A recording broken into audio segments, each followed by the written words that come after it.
दुई सप्ताह भितर ईरान भाग्य निर्धारण करेंगे डोनाल्ड ट्रंप।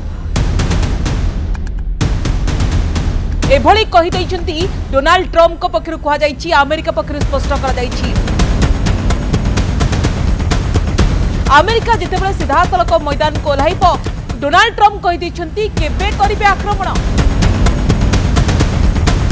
केबे आक्रमण करा केतेबेले करा से नहीं पूरा देखा कि स्ट्राटेजी बा रणनीति प्रस्तुत करा जायछि। ईरान इस्राएल युद्ध रे एबे एंट्री मारिबा को जाउछि अमेरिका, जहाकू नहीं ईरान एवं इस्राएल युद्ध मध्य समस्त नजर एबे अमेरिका आड़ को मुहाई। अमेरिका राष्ट्रपति डोनाल्ड ट्रंप कहते कि से सीधा सड़क युद्ध रे जोग देबे कि नाही से विषय से चिंता करेंगे एवं बड़ कथा हूँ कि 2 सप्ताह भितर निष्पत्ति नेबे डिसीजन नेबे एवं सबुठु बड़ कथा कहते डोनाल्ड ट्रंप एवं अल्टीमेटम देइछंती एवं स्पष्ट भाव में कहते कि से खूब शीघ्र देखा कि गोटे बड़ रणनीति प्रस्तुत करिसंती, बड़ ब्लूप्रिंट प्रस्तुत करिसंती, केतेबेले ईरान उपर अटैक करा जिवो, को मुहूर्त अटैक करा जिवो एवं किभली अटैक करा जिवो से नहीं पूरा काले प्रस्तुत होइछि पूरा ब्लूप्रिंट एवं व्हाइट हाउस रो मुखपत्र ट्रंप को द्रुत करी कहिसंती जे ए निष्पत्ति खूब शीघ्र निया जिवो एवं 2 सप्ताह कुआ जाउछि। दर्शक बंधु ए जो आगामी गोटे सप्ताह 2 सप्ताह ये बेस गुरुत्वपूर्ण एवं ये 2 सप्ताह भितर हुए तो अमेरिका निजर बड़ रणनीति प्रस्तुत करुछि। ट्रंप एबे भी पर्याप्त संभावना देखुछंती जे ईरान नो परमाणु कार्यक्रम उपरे अमेरिका एवं इस्राएल रो दाबी आलोचना माध्यम रे पूर्ण करा जाई परिबो। अमेरिका बारंबार देखिबा कि ईरान को समय दौची अल्टीमेटम दौची किंतु खामने किंतु मानिबा को नाराज। खामने एकदम स्पष्ट कर देइछंती आमे मुंड नुआइबु नाही एवं जदि अमेरिका मैदान को ओह्लाउची तेबे स्थिति कोन होबा पर चिंता करंतु। जे कि रहिजंती वर्तमान समय याकु ने कि अनेक चर्चा मध्ये होउची राष्ट्रपति को द्वारा ईरान को दे जाइथिबा चेतावनी रो समय सीमा वर्तमान वृद्धि करिछि अमेरिका एवं लेविड ट्रंप को द्रुत करी कहिसंती कि निकट भविष्य में ईरान सहित आलोचना हेबार यथेष्ट संभावना अच्छी कि नहीं एवं याकू ध्यान रखी मु आक्रमण करी कि नहीं ता आगामी 2 सप्ताह भितर निष्पत्ति नेबे बोली ट्रंप कहिसंती। अर्थात आउ 2 सप्ताह समय हुए तो देई थाई परंती डोनाल्ड ट्रंप ईरान को खामने किंतु मानिबा को नाराज, जहां संपूर्ण ईरान नो गतिविधि उपरे निष्पत्ति नेबो। सेपटे इस्राएल प्रधानमंत्री बेंजामिन नेतान्याहू एक साक्षात्कार समय कहते कि इस्राएल को मिलुवा जेकोसी साहाय्य को से स्वागत करती। नेतान्याहू स्पष्ट कर से युद्ध माध्यम विश्वर रूप को बदलाई देवे। ए समय युद्ध रे एक नूतन मोड़ देखा जाउछि, जहां नेतान्याहू देखिए कि इमाजिन कर आशंका करिसेंती। रूस राष्ट्रपति व्लादिमीर पुतिन अमेरिका को ए युद्ध रे जोग न देवा को चेतावनी दे सारिछंती। अन्यपटे चीन राष्ट्रपति शी जिनपिंग ईरान उपर इस्राएल आक्रमण को तीव्र निंदा करिसेंती। आउ ए सब भितरे एबे ईरान इस्राएल युद्ध तार जेतेबेले पूरा पहुंची इस्राएल एवं ईरान परस्पर उपर आक्रमण को तीव्र करिसेंती। इस्राएल ईरान उपर एक बड़ प्रति आक्रमण देखिए। इस्राएल विलंबित राति पुणी ईरान सामरिक घाटी उपर आक्रमण करिछि, जो थी कि अनेक लोकंकर ईरान सैनिकंकर मृत्यु होइछि एवं जहाँ सूचना अछि कि ईरान जो घाटी गुड़ी को मरामती करबा परे पुणी आक्रमण करबा पई प्रस्तुत हेउथला। इस्राएली सेना सेगुड़ी को टार्गेट करी ध्वंस कर देछंती, माटी रे मिसाई देछंती। इस्राएल ईरान इंजीनियरिंग स्थल उपर आक्रमण करिछि, जो थी कि सेठारे जो माने उपस्थित थिले अनेक ईरान सैनिक सेमानकर मध्य मृत्यु होइतिबा जणा पड़िछि। दर्शक बंधु आगको आहुरी भयंकर रूप नहीं पारे युद्ध। आमे कथा काहे की कहूचु काहे ना ट्रंप जितेबाला स्वतंत्र स्ट्राटेजी प्रस्तुत करिसंती, कारण अमेरिका युद्ध को जितेबाला ओह्लैई पारे मैदान को ईरान उपरे अमेरिका जे कोनोसे मुहूर्त रे अटैक करि पारे, आक्रमण करि पारे। हमला लगी डोनाल्ड ट्रंप कर मंजूरी मध्य मिली सारिछि, केवल कुहा जाउछि चूड़ांत आदेश को अपेक्षा रहिछि। इस्राएल उपरे बड़ अटैक करबा पई आक्रमण करिछि ईरान एवं बड़ हॉस्पिटल उपरे मध्य मिसाइल माड़ करिकि केमती छारखार हो जाइछि तार चित्र मध्य आमे आपनकु न्यूज 18 देखाइछु।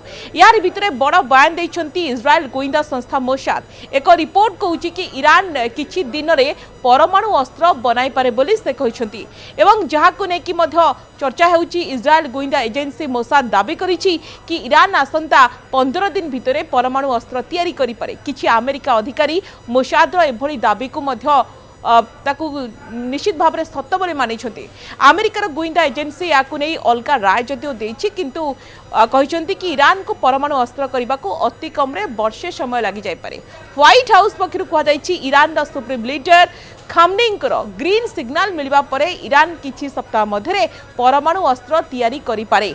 व्हाइट हाउस प्रेस सचिव लेविट कहते कि यह निश्चित जे ईरान पाखरे परमाणु अस्त्र तैयारी करने को समस्त जरूरी जिनस उपलब्ध अच्छी से केवल सर्वोच्च नेता निष्पत्ति अपेक्षा रही। आपड़ देखिए गुरुवार राति इज्राएल को भाव में ईरान हृदय कहुए अर्थात यार राजधानी तेहरान उपर एक बड़ अटैक करिछि। इज्राएली सेना यह आक्रमण में 60टी लड़ुआ विमान व्यवहार करिछि जो आम देखिलु ईरान परमाणु घाटी प्रतिरक्षा मंत्रालय अन्य अनेक जो गुरुत्वपूर्ण घाटी को ध्वंस कर देछि।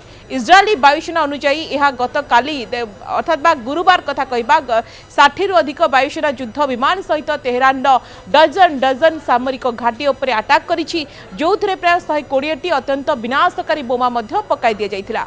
आउ एही समय इज्राएली सेना ईरान क्षेपणास्त्र कंचामाल तैयारी रे व्यवहृत उपादान इंजिन कारखाना उत्पादन स्थान गुड़ी को नष्ट कर देछि। या सहित मध्य कहुई कि सेना ईरान प्रतिरक्षा मंत्रालय परमाणु व्यापार शिल्प शक्ति केन्द्र में एक अंश को टार्गेट करिछि। गुरुत्वपूर्ण कथा होची कि एथि सहित तेहरान जो मुख्यालय रही कोठा पर अटैक करा जाइछि जहाँ ईरान शासन सामरिक क्षमता पई उन्नत बा हाई टेक्नोलोजी प्रजुक्ति विद्या और अस्त्रशस्त्र गवेषणा विकास पई व्यवहार हेउथिला। या सहित राति रे वायुसेना ईरान उड़ाण करा जाइथिबा 4टी मानवविहीन बा ड्रोन को खसाई देथिला। इज्राएल वायु प्रतिरक्षा व्यवस्था संपूर्ण भाव में सक्रिय जहाँ सूचना अच्छी कि ईरान एपर्यंत इज्राएल उपर 100 ड्रोन अटैक करिछि किंतु इज्राएली सेना सेगुड़ी को आकाश रे ही नष्ट कर देइछन्ति। इज्राएल वायुसेना और नौसेना मिलित भाव में 95% रु अधिक विमान आक्रमण को सफलतार सहित खसाई देइछन्ति। अनेपटे जितेबाला याकू नेकी अनेक चर्चा हेउछि यारी भितरे ईरान वैदेशिक मंत्री यूरोप गस्तरे जाउछन्ति और फ्रांस मध्य कहिछि दाबी करिछि ईरानी अधिकारी माने अमेरिका सहित कथबार्ता करने को प्रस्तुत किंतु प्रथम शर्त रही पारे युद्ध विरति। तो ये युद्ध विरति रे कौन खामनेई साथ देबे बोली आपण भाबुछन्ति कि खामनेई कौन राजी हेबे कि जदि अमेरिका पूरा ब्लूप्रिंट प्रस्तुत कर देलानी। खामनेई को बारंबार चेतावनी देछि अमेरिका तथापि से सुनु नाहांती जोथि पई अमेरिका को सीधासलख मैदान को ओह्लाइबा को पड़ी पारे एवं सेथि पई कुहा जाउछि बड़ प्रस्तुति बड़ अटैक मध्य करि पारे अमेरिका एवं जदि अमेरिका मैदान को ओह्लाउछि आपण भाबंतु कोन होई पारे स्थिति। एवं ता सहित आउ गोटे बड़ा प्रश्न दर्शक बंधु रहिबो सहयोगी राष्ट्र ईरान जो माने रहिछन्ति से माने प्रकृत रे साथ देबे कि कोन रहिबो चीन एवं रशिया रो भूमिका ए प्रश्न तो निश्चित भाव आपनक मन को आसुथबो। ईरान रो सहयोगी राष्ट्र भितरे चीन रशिया उत्तर कोरिया अछन्ति। इज्राएल रो आक्रमण को रूस राष्ट्रपति पुतिन मध्य पूर्व समालोचना करि सारिछन्ति। ईरान ठारू सबुठु अधिक तेल किनि थाई चीन। या सहित चीन नेतृत्वाधीन सांघाई सहयोग संस्था ईरान मध्य सामिल अछि। ईरान ने परमाणु क्षेत्र प्रस्तुति रे चीन मध्य सहयोग करिछि किंतु एही युद्ध भितरे ईरान सपक्ष रे खोला खोली कोनोसी मंतव्य चीन देई नाही। ईरान रो क्षेपणास्त्र परमाणु कार्यक्रम को गुप्तरे उत्तर कोरिया सहायता करि आसुथवार मध्य अभियोग होइछि किंतु उत्तर कोरिया शासक ए पर्यंत कोनोसी विवृत्ति मध्य जारी करि नाहांती। भारत उभय इज्राएल ईरान सहित भल संपर्क रखिछि तेणु ए युद्ध रे भारत मध्य नीरवता अवलंबन करुछि। तो देखिबा को बाकी रहला जदि अमेरिका युद्ध मैदान कोलाउछि खामनेई कौन रही प्रतिक्रिया। खामनेई तो पूरा एकदम देखा कि अमेरिकार जो भली भाव में निष्पत्ति को बाएं बाएं उड़ाई आग को कौन रोचे अभिमुख्य ताहा चित्र स्पष्ट हेबो।